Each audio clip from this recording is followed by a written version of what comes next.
Hello साथीहो, यो तपाईहरुकै अति प्रिय युट्युब च्यानल ज्ञान स्क्रिनमा म तपाईहरुकै डियरेस्ट नरेश कुमार राई यस ज्ञान स्क्रिन युट्युब च्यानलले धारावाहिक रूपमा वाचन गर्दै आइराखेको इन्द्र सुन्दास ज्यूद्वारा रचित लघु उपन्यास जुनेली रेखाको 12औं 13औं र अन्तिम 14औं खण्डलाई एकैचोटी समावेश गर्ने जमर्को लिएर उपस्थिति भइसकेको छु। आउनुहोस् सुरु गरौं।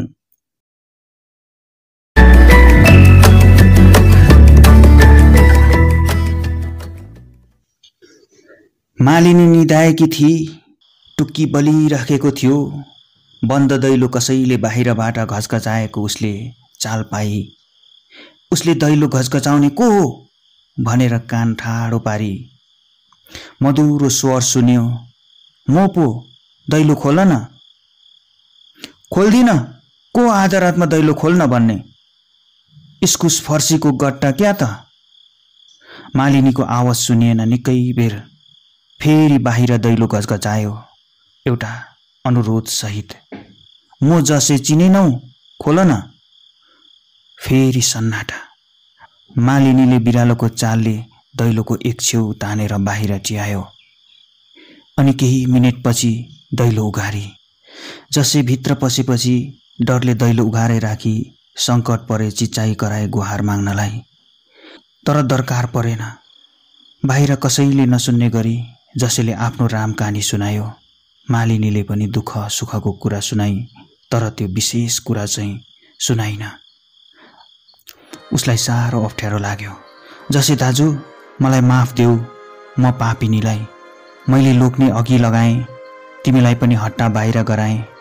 खै के बुद्धि आयो मलाई अर्काको होरीमा लागेर भन्दै ऊ आँसु पुस्न थाली। छी, त्यो सब बिर्स। हुने कुरा भएर छाड्दो रहेछ।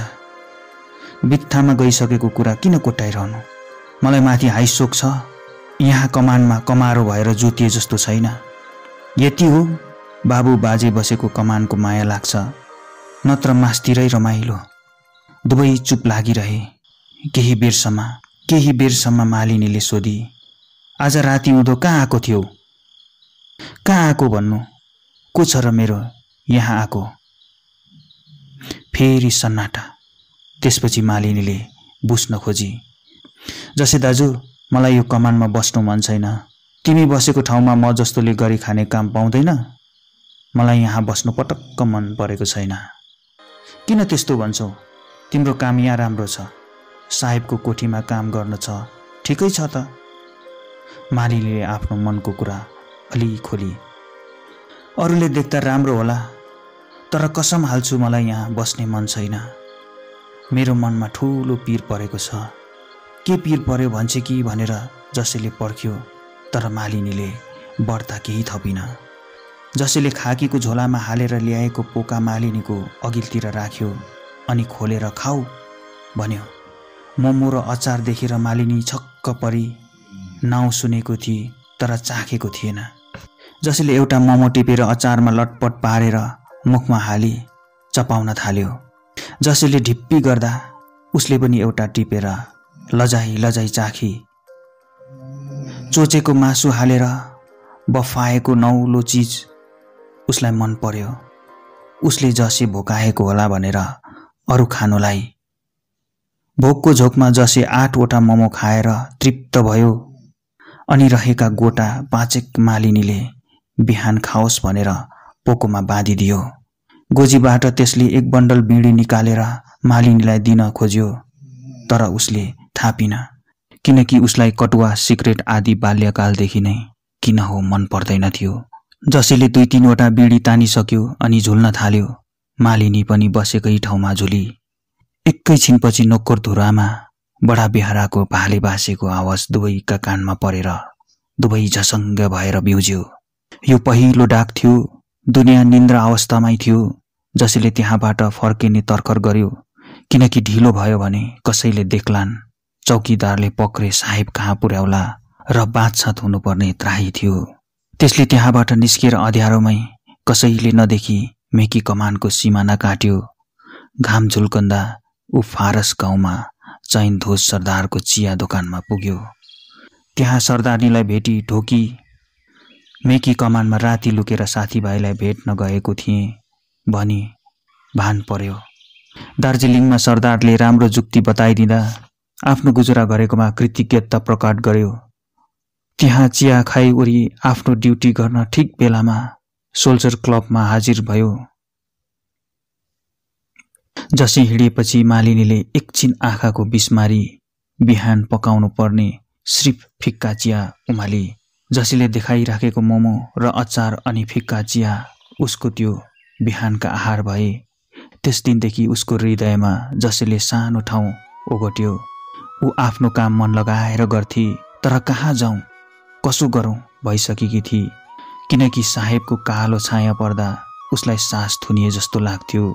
साहेब उसका आँखामा साहेब थिएनन्, श्वेत वर्षको यम जस्तै लाग्थ्यो। त्यसलाई देख्दा उसको मुटु त्यस्तै काम थियो।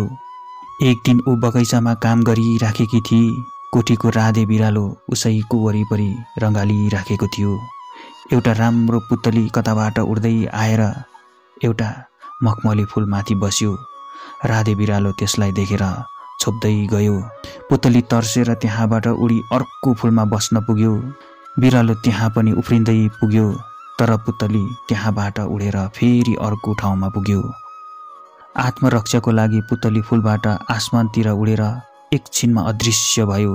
बिरालो आकाशपट्टि फर्केर बुर्लुक्क बुर्लुक्क उफ्री टोपल्यो, तर पुतलीलाई पक्रेर आफ्नो कब्जामा पार्न सकेन। मालिनीले एक टिट लगाएर त्यो रमिता हेरिराखेकी थिए। उसलाई दैवले आँखा उघारिदिए जस्तो लाग्यो। कमानबाट फुत्केर त्यस यमराजको नराम्रो दृष्टिबाट सधैँका निम्ति त्यही पुतली झैँ आफ्नो रक्षा गर्ने उसले दृढ संकल्प गरी। Subscribe to the channel and press the bell icon. भाग 13। लाजै लागे तापनि एक दिन बिहानै बाटो रुगेर सहरबाट डाक र अरू थोक ल्याउन जाने रोटीवाला बुढाहरूलाई मालिनीले जसेसित भेट हुन्छ कि भन्ने सोधपुछ गरी। रोटीवालाहरूले उत्तर दियो, हुन्छ नै भेटघाट, सबैलाई सोध्छ बिचारा। हन हिजै हो, तिम्रो पनि कुरा गर्दै थियो, कस्तो छौ भनेर सोध्दै थियो। केही काम छ कि? मालिनीले भने। उसले मलाई एकखेप भेटे हुन्थ्यो, एकदम जरुरी परेको छ। लौ लौ हुन्छ, म आजै समाचार पुर्याइदिउँला। बुढा आश्वासन दिएर कोठीतिर लाग्यो।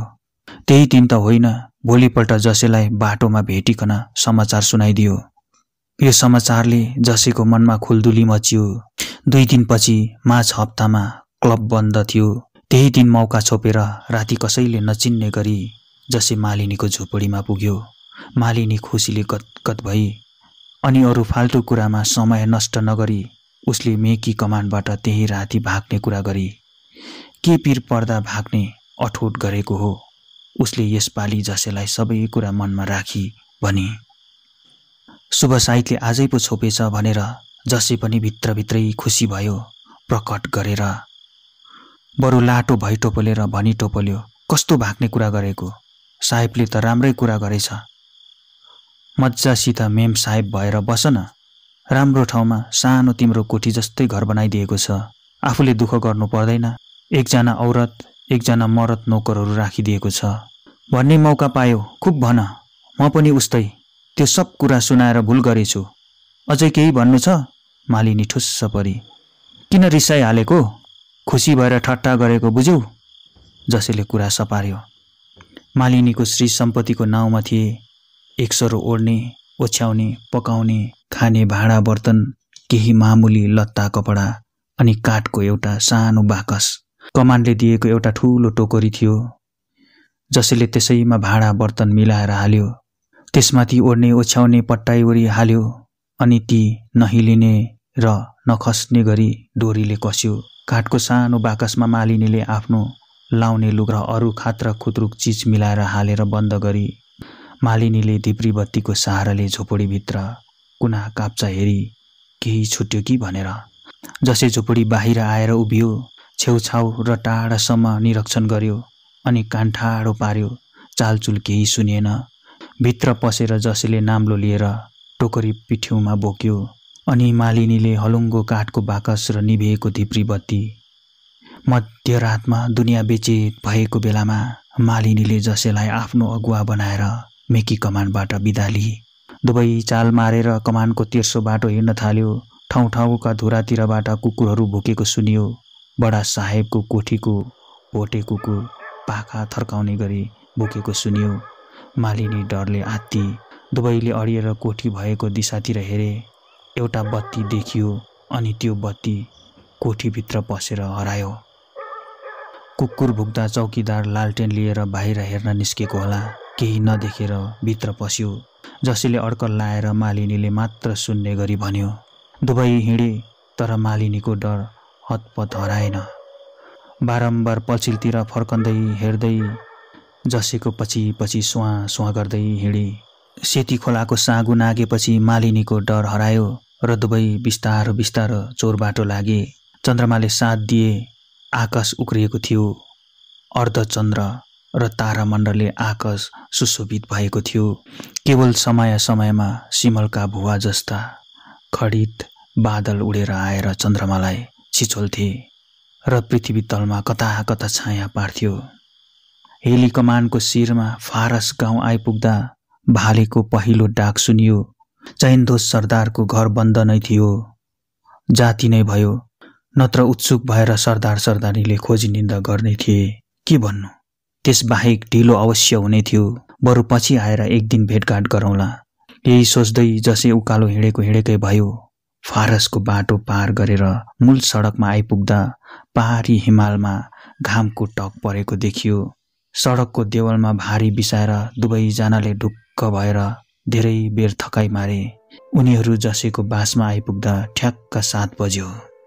आफ्ना छिमेकीहरू र दोकाने बाजेलाई जसले घरजम गर्ने सुईको भर्खरै दिएको थियो। भारी तारी लिएर दुईजना त्यहाँ पुग्दा नोकरानमा चहल पहल मचियो। छिमेकीहरूले घरभित्र पसेर मालिनीलाई धित मरुन्जेल हेरे। रूप रङ स्वास्थ्य राम्रो भएकी युवतीलाई देखेर सबै मुगन भए। तर उनका कुरा सुनेर मालिनी असमझमा परी। कहाँ जाउँ, के गरौँ भई उसको सहायता लिएर ऊ अवश्य कमानबाट भागेकी थिए। तर जसेकी दुलही हुन् उसले स्थिर गरेकी थिए।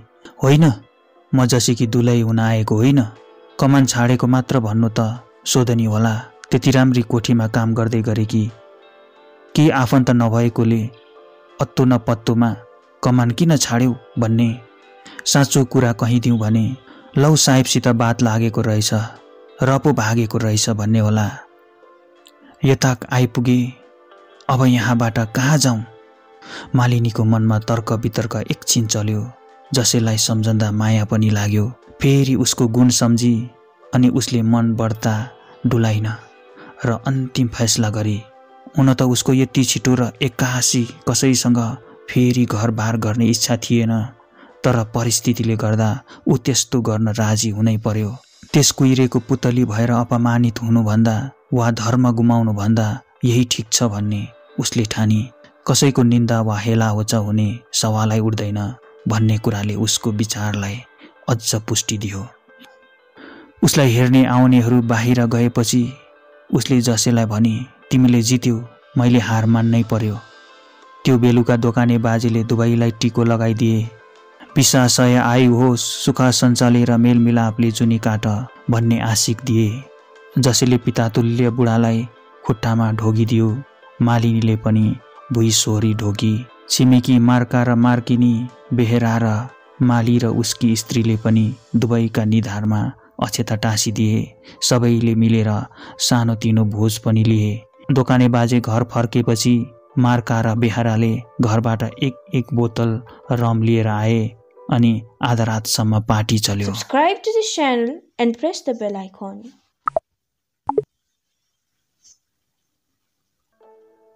र अन्तिम भाग 14। उता मालिनीलाई गैर हाजिर देख्दा साहेबले खोजी गर्यो। कसैले केही भन्न सकेन। साहेबले उसको झुप्रोमा हेर्न चौकीदार पठायो। चौकीदारले आएर रिपोर्ट दियो, हजुर मालिनी घरमा छैन। घरभित्र पसेर हेरे, उसका भाँडा कुडा लुगाफाटा केही पनि छैन।